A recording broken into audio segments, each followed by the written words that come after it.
1-1.5 ঘন্টা ঘুমাই। তাহলে বাকি 22-23 ঘন্টা কি করেন? মোটামুটি 20-22 ঘন্টা কাজ করি আমি একাই।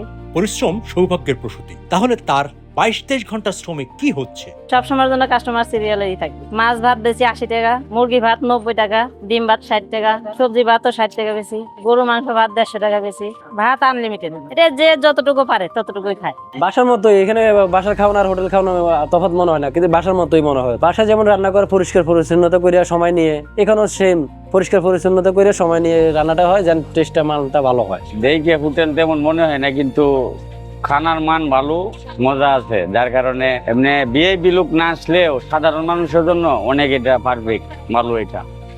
ভিআইপি লোক যদি আসে খাইতে পারবে, সমস্যা নাই, কিন্তু ভিআইপি লোক আসে দেখে খাবারের মজা, তাহলে সেখানেই খাবে। কারণ এরকম পরিবেশ হলেও অনেক সময় ওনারা দিতে পারে না, নিজেরা নিয়ে খাইতে হয়। বেশিরভাগ সময় নিজেরা নিয়েই খাই। আলু ভর্তা আছে, ডাল, মাছ, সবজি এগুলি নিয়ে। এরপরে 1 মাস গেছে, এটা চিনতে আমার 1 মাসে গেছে সময়। পরে দেখি সবাই খাচ্ছে, তো আমি একদিন শখের বসে দেখি এখানে খাইয়ে দেখি কেমন। খাওয়ার পর দেখি ঘরের খানার মতো লাগতেছে আমার। 5+ স্টার রেটিং প্রাপ্ত দেশের সর্বোচ্চ বিদ্যুৎ সাশ্রয়ী ও eco friendly Walton AC. Walton air conditioner, smart comfort এখন নেক্সট লেভেলে।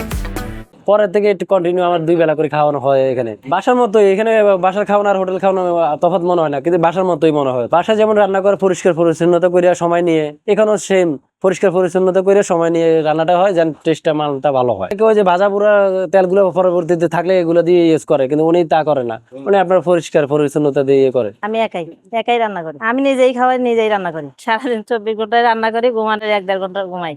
মোটামুটি 20-22 ঘন্টা কাজ করি আমি একাই। সকালে 5টায় উঠি, 5টার থেকে শুরু করে রাতের 1টা পর্যন্ত, 1টা, 1:30, 2টা। রান্নাও চলতেছে, বেচাকিনি চলতেছে। 2টার মধ্যেই রান্না শেষ হয়, তারপরে আবার আপনার 1.5-2 ঘন্টার মধ্যেই বেচাকিনি শেষ। সবসময়ের জন্য কাস্টমার সিরিয়ালেই থাকি। মাছ ভাত বেশি 80 টাকা, মুরগি ভাত 90 টাকা, ডিম ভাত 60 টাকা, সবজি ভাতও 60 টাকা বেশি, গরু মাংস ভাত 150 টাকা বেশি, ভাত আনলিমিটেড। এটা যে যতটুকু পারে ততটুকুই খায়। 10 বার লাগলে 10 বারে নিবে, সমস্যা নেই। অনেকে ফ্যামিলি বাসার থেকে বাসে কিনে নিয়ে খায়, খাবার ভালো মনে করে, এই জন্যই আসে। আমি আগে থেকে বাসা বাড়ি কাজ করতাম, তারপরে সাইডে আবার ম্যাচ খাওয়াইতাম ঘরে। পরে আবার আমি চিন্তা ভাবনা করছিলাম ছোটখাটো একটা হোটেল দেওয়ার লাগে। পরে এরপর থেকে আমি দোকান খুঁজতে খুঁজতে পরে দোকান নিচ্ছি। যা রান্না করি বেচা শেষ হয়ে যায়। এখন খাওয়ার পরে অনেকেই ভালো কয়, তারা একবার খায়, তারা ঘুরে আবার এই জায়গায় আসে। আমার দোকানে সবাই খায়, নিজেরা হাতে উঠাইয়াই খায় অনেক সময়, কারণ আমি অনেক সময় পাই না। এই জন্য ওরা নিজেরা কাস্টমারে নিজেরা ভাত বাইয়াই খায়। ওরা নিজেরা প্লেট ধুয়ে নিয়ে তারপরে ভাত উঠাইয়া নেয়, তরকারি উঠাইয়া নেয়, নিয়ে খায়, বেশি চাই না। ওরা তো আমার এখানে তো প্যাকেজের খাবার মনে করেন যে যার যতটুকু লাগে ততটুকু, ওটা ওরা নিজেরাই নিয়ে খায়। আমার জিজ্ঞাসা যে কয় পিস করে কি, ওরা আমি বলে দিই যে 2 পিস করে মুরগি, মাছ 1 পিস। সিট নাই, একটু দাঁড়ান। কই মাছ রাঁধছি শেষ হয়ে গেছে, শিং মাছ শেষ হয়ে গেছে, ডিম রাঁধছি শেষ হয়েছে, মুরগি রাঁধছি শেষ হয়ে গেছে। এখন ভাত আর 1 পাতিল রান্না করব, যে তরকারি আছে এটাই চলবে। ভাত দিনে 5 বার 6 বার 7 বার ঠিক নাই, যতক্ষণ ভাত আছে ততক্ষণ। কাস্টমার থাকতে ভাত আছে, উনি কাটা ধোয়া রান্নার সাথে সবই করে। শেষ হওয়ার সাথে সাথে ভাত থাকতে ভাত 1 পাতিল নামাই আবার ভাত বসাই, তারপরে আবার এইটা শেষ হইতে হইতে ওইটা হয়ে যায়।